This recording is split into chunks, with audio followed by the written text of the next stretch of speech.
2013 ඉඳන් 2023 වෙනකන් කතෝලික පල්ලියේ පාප් වහන්සේලා දෙන්නෙක් ඉඳිය කියලා දැනගෙන ඉඳියද? 16 වෙනි බෙනඩික්ට් පාප් වහන්සේ ලෝකයක් තැති ගන්වමින් Tamanගේ පාප් තනතුර 2013 දී අත්හරිනවා.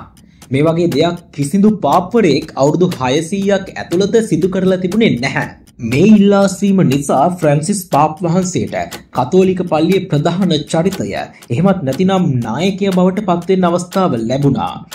ඒ වගේම කලින් නිදපු 16 වෙනි බෙනඩික්ට් පාප් වහන්සේට අවුරුදු 600කට පස්සේ විශ්‍රාමික පාප් තනතුරක් හිමි වෙනවා.